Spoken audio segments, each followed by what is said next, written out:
Good morning students.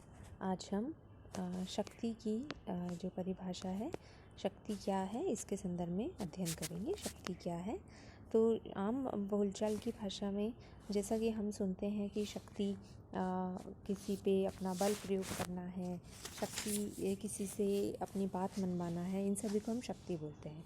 समाजशास्त्र की परिभाषा में इसे हम इस तरह समझते हैं कि किसी भी मानव समाज को समझने के लिए उसकी शक्ति संरचना को समझना भी आवश्यक होता है। शक्ति पर आधारित संबंधों की संरचना शक्ति की संरचना होती है। भारतीय ग्रामीण समाजों में प्राचीन काल से ही शक्ति संबंधों का प्रभाव विशेष रहा है। शक्ति संबंधों एवं सामाजिक संरचना के बीच घनिष्ठ संबंध है। मानवीय समाज में भी शक्ति संबंधों के आधार पर व्यक्ति की परिस्थिति एवं भूमिका को निश्चित किया जाता है। स्वतंत्रता के बाद से भारत के ग्रामीण क्षेत्रों में शक्ति संबंधों नेतृत्व में विशेष परिवर्तन देखे जा सकते हैं। ग्रामीण समाजों में शक्ति संबंधों को समझने के लिए इसके हम परिभाषा, अर्थ, उसकी प्रकृति, स्वरूप और प्रकार की बात करेंगे।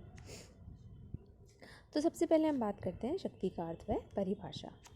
शक्ति के संबंध में कई वैज्ञानिकों ने, कई समाजशास्त्रियों ने अपनी परिभाषाएं दी हैं, जिसमें मैक्स वेबर की हम सबसे पहले बात करते हैं। तो मैक्स वेबर के अनुसार सामान्यतः हम शक्ति को एक व्यक्ति अथवा अनेक व्यक्तियों द्वारा इच्छा को दूसरे पर क्रियान्वित करने अथवा दूसरे व्यक्ति द्वारा विरोध करने पर भी उसे पूर्ण कर लेने की स्थिति को कहते हैं। उसी प्रकार हॉटन व हंट ने भी सोशियोलॉजी में शक्ति की परिभाषा इस प्रकार दी है कि दूसरों की क्रियाओं को नियंत्रित करने की क्षमता को हम शक्ति कहते हैं। यदि हम दूसरे की क्रियाओं का हमारे हाथ में नियंत्रण हो गया तो वह शक्ति कहलाती है। इसी प्रकार पार्सन ने भी अपनी पुस्तक structure and process in modern societies में शक्ति की परिभाषा दी थी कि शक्ति को समाज व्यवस्था की एक ऐसी सामान्यकृत क्षमता मानते हैं जिसका उद्देश्य सामान्य लक्ष्यों के हितों की पूर्ति करना होता है। रोजर्स के अनुसार सामान्य शक्ति एक ऐसा तर्क है जिसके द्वारा एक व्यक्ति दूसरी की क्रियाओं को प्रभावित एवं नियंत्रित करता है। तो उपयुक्त परिभाषाओं से हम यह स्पष्ट कर सकते हैं कि जैसा कि मैक्स वेबर, हॉटन व हंट ने शक्ति व्यक्तियों में विद्यमान क्षमता होती है तथा शक्ति धारण करने वाला व्यक्ति दूसरे लोगों पर उसकी इच्छा के विरुद्ध अपनी शक्ति मनवाता है। जबकि पार्सन समाजशास्त्रीय परिभाषा देते हुए लिखते हैं कि शक्ति एक समाज व्यवस्था का रूप होता है जिसे सामूहिक उद्देश्यों को पूर्ण करने के लिए ही प्रयुक्त किया जाता है। तो निष्कर्ष ये हो सकता है कि शक्ति समाज में कुछ लोग अथवा समूह में निहित होती है जो अपने प्रभाव से निर्णय लेते हैं और क्रियान्वित करते हैं। जैसा कि चिदंबर के अनुसार जो व्यक्ति अथवा समूह औपचारिक तथा अनौपचारिक रूप से समाज में प्रभाव रखते हैं वे समाज में शक्ति संबंधों की संरचना का निर्माण करते हैं। अब हम बात करते हैं शक्ति के स्वरूपों की। तो शक्ति के स्वरूपों की अगर मैं बात करूं तो शक्ति के मुख्य रूप से दो रूप होते हैं या दो स्वरूप होते हैं। जैसा कि फर्स्ट होता है सत्ता, दूसरा हम बोलते हैं प्रभाव। सत्ता को हम औपचारिक वैधानिक सत्ता भी कहते हैं तथा प्रभाव को हम अनौपचारिक अवैधानिक सत्ता कहते हैं। सबसे पहले सत्ता की बात करें तो जेपी चिदंबरा के अनुसार, जैसे उनकी इंट्रोडक्टरी रूरल सोशियोलॉजी में लिखा था, जिसके द्वारा व्यक्ति तथा समूह दूसरों के आज्ञा देने का अधिकार प्राप्त करता है तथा दूसरों के व्यवहारों को नियंत्रित करता है, वो सत्ता कहलाती है। ऐसी सत्ता को वैध शक्ति भी कहा जाता है, यानी वैधिक रूप से वो शक्ति सत्ता होती है।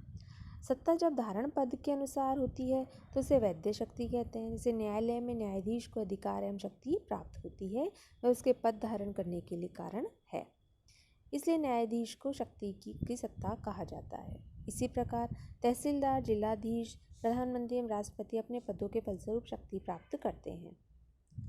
दूसरा होता है प्रभाव। तो प्रभाव को प्रभावित करने वाले शक्ति के रूप में परिभाषित किया जाता है। जैसे हॉटन व हटकिन के प्रभाव वह क्षमता होती है जिसके द्वारा दूसरों के व्यवहारों एवं निर्णयों को सत्ता के बिना प्रभावित किया जाता है। तो प्रभाव अवैधानिक शक्ति होती है, यानी इस पर किसी प्रकार का कोई इस तरह का कोई नियंत्रण नहीं होता है, अवैधानिक होती है, इसका कहीं विधान नहीं लिखा होता है, जिसके द्वारा व्यक्ति समूह समाज के सदस्यों के क्रियाओं एवं व्यवहारों को प्रभावित करते हैं।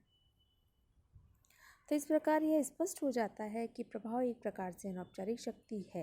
गांव में अनेक प्रभावी व्यक्ति देखे जा सकते हैं जो धार्मिक, विश्वासी, दयालु एवं मिलनसार प्रवृत्ति के होते हैं तथा इन गुणों के कारण उन्होंने जो अनौपचारिक शक्ति अर्जित की है वह प्रभाव कहलाता है।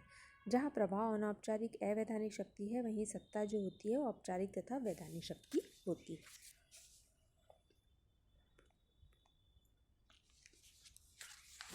इसी प्रकार आगे हम बात करते हैं शक्ति के प्रकारों की। तो शक्ति मुख्य रूप से 4 प्रकार की होती है, जैसे अभिजात की, संगठित शक्ति, असंगठित शक्ति एवं कानून। अभिजात या लाइट जिसे बोलते हैं, उनके बारे में समाज में अभिजात बहुत प्रभावशाली एवं संभावी श्रेणी होती है। क्षमता के क्षेत्र में उच्चतम श्रेणी के हैं। अभिजात उन व्यक्तियों के द्वारा निर्मित होता है जो किसी विशिष्ट क्षेत्र में उत्कृष्ट की मान्यता प्राप्त किए होते हैं तथा उस क्षेत्र के विनेता होते हैं।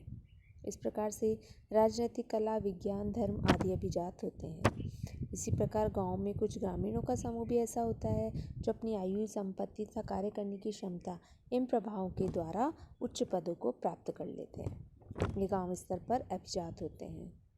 गांव में विशिष्ट लोगों का समूह जो अपनी योग्यता, दूरदृष्टि एवं प्रबंध क्षमता के द्वारा गांव के स्तर पर प्रभावशाली स्थान प्राप्त कर लेते हैं।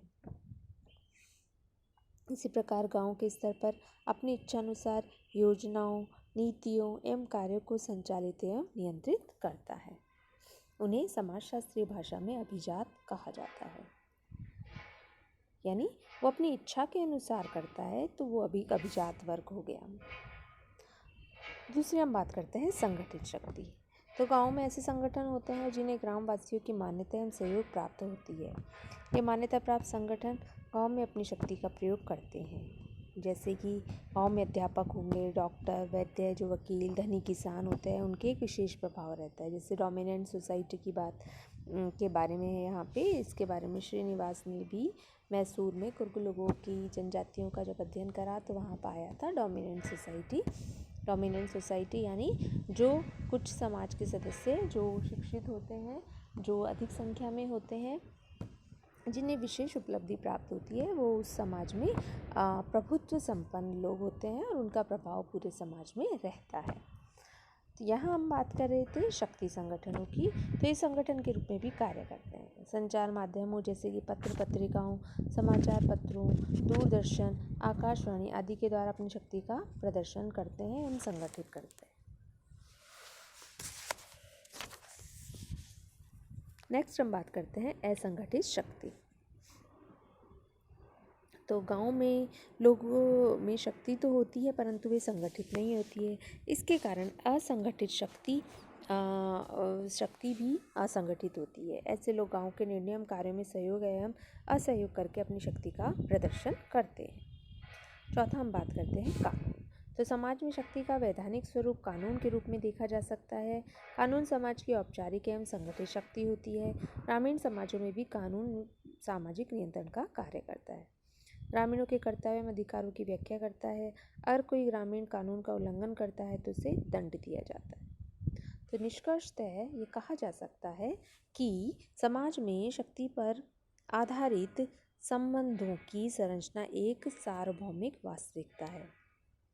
समाज में कुछ शक्तिशाली एवं प्रभावशील व्यक्ति होते हैं तथा अन्य सभी शक्तिहीन एवं प्रभावहीन होते हैं।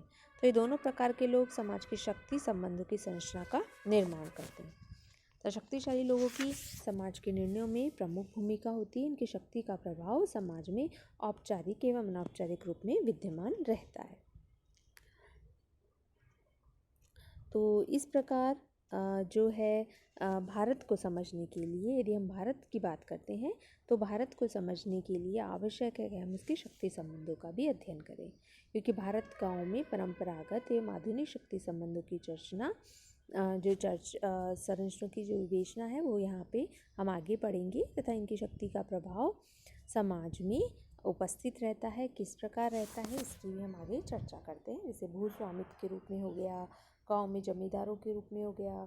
जमींदारी भी ताल्लुकाती होती है, संयुक्त जमींदारी होती है, संयुक्त रैयत बाड़ी होती है, पंचायत राज होती है, जाति पंचायतें, जमींदारी प्रथा होती है तो इन सभी का कहीं ना कहीं समाज में शक्ति संबंध पाए जाते हैं, जिनकी हम चर्चा कल की क्लास में करते हैं। धन्यवाद।